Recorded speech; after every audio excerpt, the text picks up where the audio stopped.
স্বাগত খেলা ভিউজে আপনাদের সঙ্গে আছি আমি আকাশ আহমেদ। আজ জানাবো দেশ বিদেশের আলোচিত খেলার আপডেট। ওয়েস্ট ইন্ডিজে সিরিজ জয়ের নেপথ্যে মানসিকতার পরিবর্তন, যা বললেন সালাউদ্দিন। অনেকেই কৃতিত্ব দিচ্ছেন এই সিনিয়র সহকারী কোচকে। চ্যাম্পিয়ন্স ট্রফিতে সাকিব তামিমের খেলা নিয়ে যা বলল বিসিবি। টাইগারদের সমর্থক সিমেন্সের 6 বন্ধু ত্রিনিদাদ থেকে এসেছিলেন সমর্থন জানাতে। 97 বলে ডাবল সেঞ্চুরি মোস্তাফিজের সাবেক সতীর্থের ইতিহাস। আফগান স্পিনের সামনে গুটিয়ে গেল জিম্বাবুয়ে, গাজানফারের স্পিন বিশ্বে নীল স্বাগতিকরা।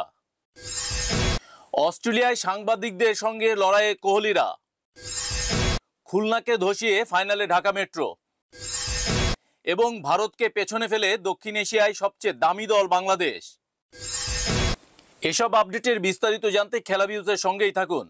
ওয়েস্ট ইন্ডিজ সফর শেষে বাংলাদেশ ক্রিকেট দল ফিরে এসেছে সফলতার আলোয়। টেস্টে একটি জয়, ওয়ানডেতে পরাজয়, তবে টি-20তে হোয়াইট ওয়াশের প্রতিশোধ। দলের এই সাফল্যের নেপথ্যে কি রয়েছে? অনেকেই কৃতিত্ব দিচ্ছেন সিনিয়র সহকারী কোচ মোহাম্মদ সালাউদ্দিনকে। টি-20 সিরিজে গুরুত্বপূর্ণ খেলোয়াড়দের অনুপস্থিতির পরও বাংলাদেশ দলের পারফরমেন্স ছিল নজরকাড়া। কোচ সালাউদ্দিনের মতে দলের মানসিকতা বদলে যাওয়াই সাফল্যের মূল কারণ। সালাউদ্দিন বলেন, মানসিকতায় বড় পরিবর্তন এসেছে। ছেলেরা এখন আরো স্বাধীনভাবে খেলে, নিজেরা সিদ্ধান্ত নিতে শিখেছে, আর আমি মনে করি সেখানেই আমাদের উন্নতির চাবিকাঠি। তিনি আরো যোগ করেন, ছেলেরা মাঠে কাজ করে, আমরা শুধু তাদের সহযোগিতা করি। তারা জানে কিভাবে পারফর্ম করতে হয়। ড্রেসিং রুমের পরিবেশ ছিল চমৎকার, যা পুরো দলের সাফল্যে ভূমিকা রেখেছে। তবে এই সাফল্যের পেছনে কি কোচ হিসাবে সালাউদ্দিনের ভূমিকা বড় ছিল? সালাউদ্দিন সরাসরি নিজের কৃতিত্ব নিতে চাননি। তার ভাষ্য, আমি শুধু ছেলেদের সহযোগিতা করি, প্রমাণের কিছু নেই, আমি দেখতে চাই তারা উন্নতি করছে কিনা। তিনি আরো বলেন, প্রধান কোচ ফিল সিমন্স খেলোয়াড়দের স্বাধীনতা দিয়েছেন, আমাদের মতামত গুরুত্ব পেয়েছে। দল হিসাবে সবাই মিলে এই সাফল্য এসেছে। এবারের সফরে জাকের আলী, মেহেদী হাসান সহ একাধিক ক্রিকেটারের পারফরমেন্স ছিল নজরকাড়া। কোচ হিসাবে সালাউদ্দিন তাদের কতটা সাহায্য করেছেন? সালাউদ্দিন বলেন, জাকের কিংবা মেহেদী বিপিএল এবং ঢাকা লিগে আমার অধীনেই খেলেছে। তাদের খেলার ধরন জানা ছিল, তবে মাঠে খেলে সফল হতে হয়েছে তাদেরই। তিনি আরো বলেন, জাকের পরিণত একজন ক্রিকেটার, সে বোঝে কখন কি করতে হবে। আমি শুধু ওদের পাশে থেকেছি, স্নেহ দিয়েছি। ছেলেরা যখন খারাপ খেলে তখনই বেশি পাশে থাকা উচিত। ভবিষ্যতে কি প্রধান কোচ হওয়ার ইচ্ছা আছে সালাউদ্দিনের? এ বিষয়ে স্পষ্ট জবাব দেননি সালাউদ্দিন। তিনি বলেন, আমি আমার বর্তমান দায়িত্ব উপভোগ করছি, ছেলেদের সামান্য উন্নতিও আমার জন্য বড় প্রাপ্তি। ওয়েস্ট ইন্ডিজে সিরিজ জয়ে মানসিকতার পরিবর্তন যে বড় ভূমিকা রেখেছে তা স্পষ্ট। ভবিষ্যতে এমন ধারাবাহিকতা ধরে রাখতে পারলে বাংলাদেশ ক্রিকেট দল আরো শক্তিশালী হবে বলেই মনে করা হচ্ছে।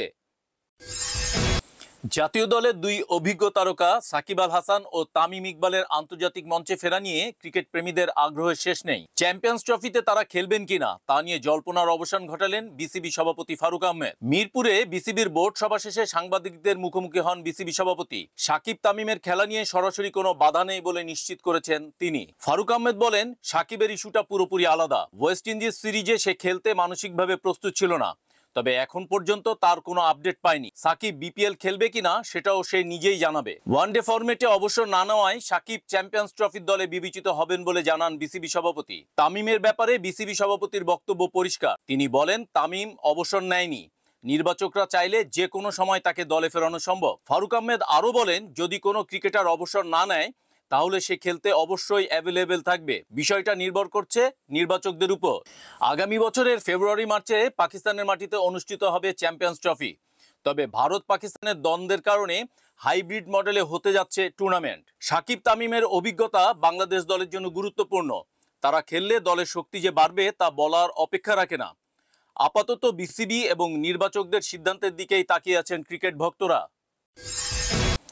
বাংলাদেশের সাম্প্রতিক ওয়েস্ট ইন্ডিজ সফর থেকে উঠে এসেছে এক অনন্য গল্প। কোচ ফিল সিমন্সের 6 বন্ধু ত্রিনিদাদ থেকে এসেছিলেন বাংলাদেশকে সমর্থন জানাতে।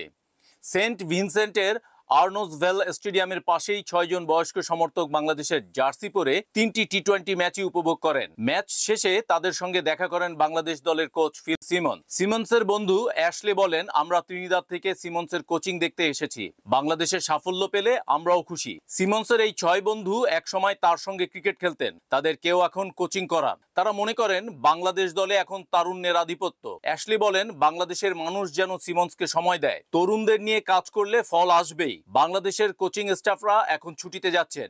বড়দিনের আগে দেশে ফিরছেন খেলোয়াড়রা। 4 ভাগে ভাগ হয়ে লন্ডন হয়ে দেশে ফিরবেন ক্রিকেটাররা। রোববার সকালে 5 জন এবং বিকালে 7 জন ঢাকায় নামবেন। সোমবার 2 ধাপে বাকিরা ফিরবেন। সিমন্সের বন্ধুরা যে বাংলাদেশকে সমর্থন করেছেন তা নিঃসন্দেহে দলের জন্য বড় অনুপ্রেরণা।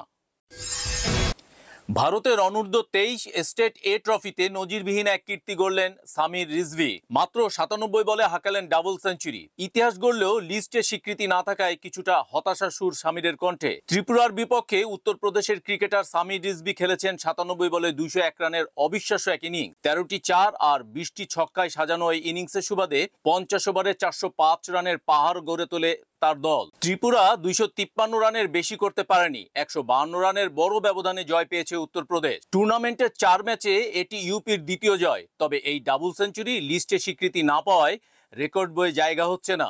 উল্লেখ্য, সামির রিজভী গত মৌসুমে চেন্নাই সুপার কিংসে মোস্তাফিজের সতীর্থ ছিলেন। এবারের আইপিএলে দিল্লি ক্যাপিটালস তাকে 90 লাখ রুপিতে দলে টেনেছে। মোস্তাফিজ অবশ্য এবার দল পাননি। তবে সামিরের এই পারফরমেন্স নিশ্চয়ই আইপিএলে তার সম্ভাবনাকে আরো উজ্জ্বল করবে।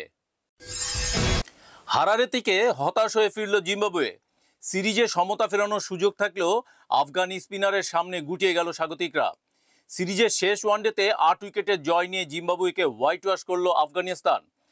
আফগানিস্তানের জয়ের নায়ক ছিলেন ডানহাতি স্পিনার আল্লাহ মোহাম্মদ গাজানফার। মাত্র 33 রানে 5 উইকেট নিয়ে জিম্বাবুয়েকে 127 রানে গুটিয়ে দেন তিনি। সহজ লক্ষ্য তাড়া করতে নেমে সেদিকুল্লাহর দুর্দান্ত 50-তে অনায়াসে জয় নিশ্চিত করে আফগানিস্তান। টস হেরে ব্যাট করতে নেমে শুরুতেই বিপর্যয়ে পড়ে জিম্বাবুয়ে। মাত্র 24 রানে 3 উইকেট হারিয়ে ফেলে তারা। সিকান্দার রাজা ও শন উইলিয়ামস কিছুটা প্রতিরোধ গড়লেও 60 রানে পৌঁছানোর পর আবারও ধসে পড়ে দলটি। শন উইলিয়ামস 61 বলে 60 রান করেন। গাজানফারের 5 উইকেটের সঙ্গে 3 উইকেট নেন রশিদ খান। জয়ের জন্য 128 রানের লক্ষ্য তাড়া করতে নেমে 84 রানের উদ্বোধনী জুটি গড়ে আফগানিস্তান। সেদিকুল্লাহ করেন 50 বলে 52 রান। বাকি কাজ সারেন রহমত শাহ ও হাসমতুল্লাহ শাহিদি। দুই দলের টেস্ট সিরিজ শুরু হবে 26শে ডিসেম্বর থেকে বুলাওয়েতে। ক্রিকেট বিশ্বের বড় ম্যাচের আগে ভারত এবং অস্ট্রেলিয়া দল নিয়ে নতুন তিক্ততা দেখা দিয়েছে। আগামী 26শে ডিসেম্বর বর্ডার গাভাস্কার সিরিজের চতুর্থ টেস্টে মুখোমুখি হবে ভারত এবং অস্ট্রেলিয়া। তবে তার আগে মেলবোর্নে দুই দেশের সংবাদকর্মীদের মধ্যে উত্তেজনা দেখা দিয়েছে। রোববার মেলবোর্নের জাংশন ওভালে ক্রিকেট অস্ট্রেলিয়া সিএ দুই দেশের সাংবাদিক কর্মীদের নিয়ে একটি টি-20 ম্যাচের আয়োজন করেছিল। তবে ভারত দল সেই ম্যাচে অংশগ্রহণ করতে অস্বীকৃতি জানিয়েছে।